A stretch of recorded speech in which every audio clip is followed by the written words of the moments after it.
pessoal, tudo bem? Meu nome é Evaldo, eu sou professor de História e nós iremos trabalhar aqui 3 conceitos, através dos quais nós estaremos dando início ao nosso ano letivo. Nós iremos trabalhar o conceito de História, de Memória e de Patrimônio. O conceito de História, para que serve a disciplina História? Qual o objetivo da disciplina História? A história é uma ciência que estuda os registros e eventos referentes ao nosso passado. Qual o objetivo da história? Aprender com o passado para não repetir os mesmos erros no futuro, tá? Então, a história ela cria uma linha de narrativa, ela cria uma linha de raciocínio através dos quais nós podemos analisar tudo aquilo que foi feito e registrado no intuito de que aprendamos com o nosso passado para não repetirmos os mesmos erros no presente e no futuro. Ela serve para nós entendermos o porquê das coisas. Por que do racismo? Por que o racismo existe? Como ele surgiu? As classes sociais, por que são assim? Por que existe tantos pobres e tão poucos ricos? Por que existe tanta diferença e desigualdade social? Por que nós agimos da forma que nós agimos? Tudo isso tem um porquê, tudo isso nos remete a um passado remoto. Então, através da história, nós podemos aprender como que isto aconteceu. E nós também podemos ver coisas que aconteceram e evitar que elas se repitam. Então, este é o objetivo da disciplina História, da ciência História. Quando nós falamos de memória, é algo totalmente diferente de lembrança, tá? Então, memória dentro de uma perspectiva histórica é algo totalmente diferente de memória numa perspectiva biológica, medicinal, numa perspectiva psiquiátrica, psicológica e por aí vai, Então, memória nesses outros aspectos que eu comentei, ela tem algo muito a ver com lembranças. Dentro de uma perspectiva histórica, memória tem a ver com um fator que acessa o passado, determinando o futuro. Explica melhor, professor. Então, olha, alguns eventos acontecidos durante o passado da humanidade servem como se fosse de faróis, de sinaletes, para que através daquele evento nós possamos aprender e ou afirmar, porque foi algo positivo e merece ser repetido, ou então repudiar e negar aquilo e evitar a todo custo que aquilo venha a acontecer. Então, memória, ela serve de referencial, é também algo acontecido, mas que será interpretado ou de forma positiva ou de forma negativa. Então, vou dar um exemplo aqui. A ditadura militar no Brasil, que ocorreu entre 64 e 85. Existe uma batalha pela memória da ditadura militar. Alguns defendem a ideia de que ela foi algo positivo no sentido de garantir a democracia. Mas veja bem, esta afirmação, ela é uma afirmação extremamente complexa. Por quê? Porque quando falamos em democracia, este termo nos remonta à Grécia Antiga. E qual que é a principal característica da democracia?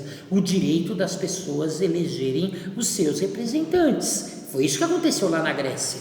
Uma pequena parcela, cerca de 10 a 15% da população, passou a ter direito a escolher os seus representantes. E nós chamamos a este período em que a população ou parte dela pode ter o direito de eleger os seus representantes, nós chamamos isso de democracia.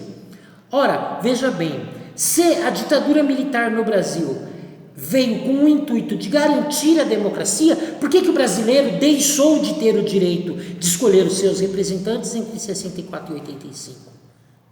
Então, quer dizer, de que forma que eu posso chamar de democrático um evento que tirou o direito das pessoas votarem os seus representantes, né? Quem vai governar durante todo esse período são os generais, ou seja, o povo deixará de ter o direito de votar, de eleger os seus representantes. Isso é algo antidemocrático. Como que eu posso dizer que ela garantiu a democracia se ela implanta um sistema antidemocrático?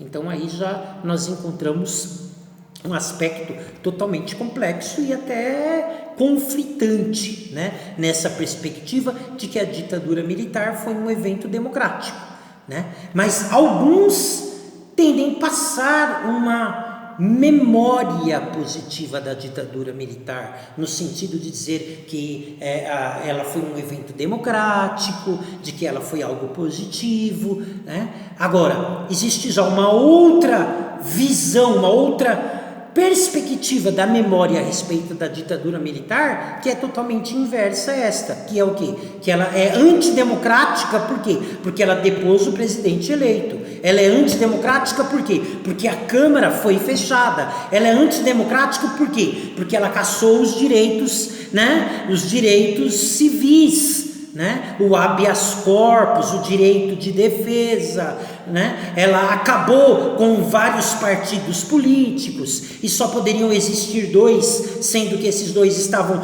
diretamente controlados por ela. Então nós podemos dizer que nesse aspecto a memória da ditadura militar, ela se compõe de algo antidemocrático, embora alguns tendem a dizer que a memória da ditadura militar seria garantir a democracia. Vocês estão vendo que memória é uma luta? Existe uma luta pela memória, existe um debate a respeito da memória. É algo que você luta, por quê? Porque a partir do momento em que aquela memória for firmada, ela servirá de referencial para ser seguido ou rejeitado. Por quê? Se a ditadura militar ela possui uma memória negativa, logo devemos rejeitá-la e se afastar dela o quanto melhor, né? Se afastar o mais distante possível de um regime semelhante a este. Agora, se dentro de uma perspectiva de memória for uma memória positiva, então por que não repetir? Por que não se aproximar daquilo que ela representou de novo? Então por aí vocês podem ter a visão de que memória se refere à interpretação de que alguns fatos e eventos, eles vão influenciar um possível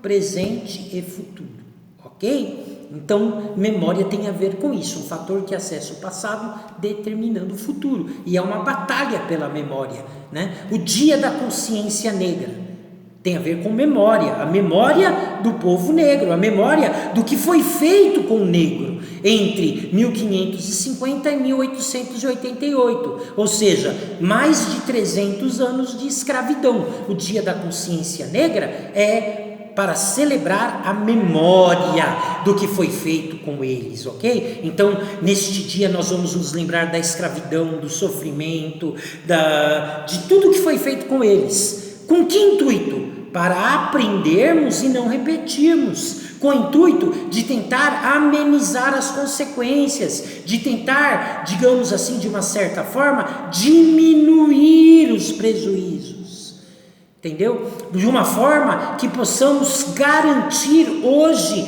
uma situação igualitária, no sentido de você evitar com que aqueles eventos do passado continuem produzindo esta exclusão do negro. Então, o Dia da Consciência Negra é um dia de memória. Alguns defendem a ideia de que não deveria haver Dia da Consciência Negra. O que deveria ter é Dia da Consciência Negra, Dia da Consciência Humana. Este pensamento é exatamente a ideia de apagar a memória do povo negro, tá? Por quê? Porque Dia da Consciência Negra é um dia de memória do que foi feito com o negro. Precisamos olhar para o passado e aprender com ele. Então, memória tem a ver com que forma que nós iremos vislumbrar, interpretar situações e eventos do passado e de que forma nós vamos construir o nosso presente e o nosso futuro, tendo como referencial aquela memória, né? Então, por exemplo, o Holocausto nazista tem a ver com memória, a memória do que foi feito, 600 mil mortos, judeus, ciganos, negros, não foram somente judeus, né? Nessas 600 mil pessoas, existem vários grupos de pessoas ali, né? Que foram cruelmente exterminadas nos campos de concentração, em nome de um regime extremista, de um regime que não conseguia entender as minorias, que desrespeitava a cultura do outro, né? Então, nós não podemos esquecer isto. Isto se refere à memória. Isso precisa ser lembrado, né? Então, nós costumamos dizer que existe o jogo da memória.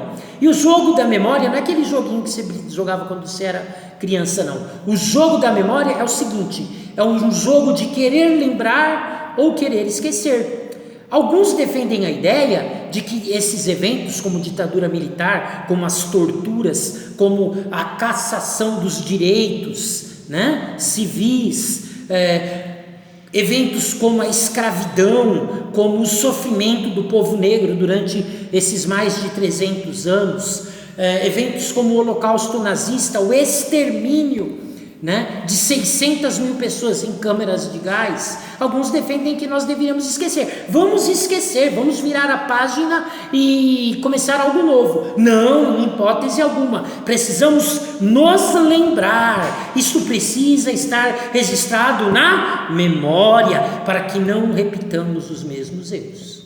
Então, memória é um fator que acessa o passado, determinando o futuro.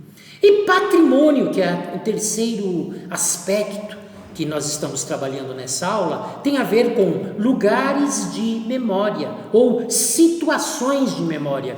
Está ligado normalmente às origens de determinados grupos ou culturas. O patrimônio, ele pode ser material ou imaterial. Então, um patrimônio material são lugares, normalmente casas, edifícios, portos. Eu posso dizer que o porto onde chegavam os escravos aqui no Brasil é um lugar de memória, um patrimônio histórico. Por quê? Porque toda vez que alguém olhar para aquele porto, ele vai se lembrar que aquele porto foi o lugar onde os escravos chegavam.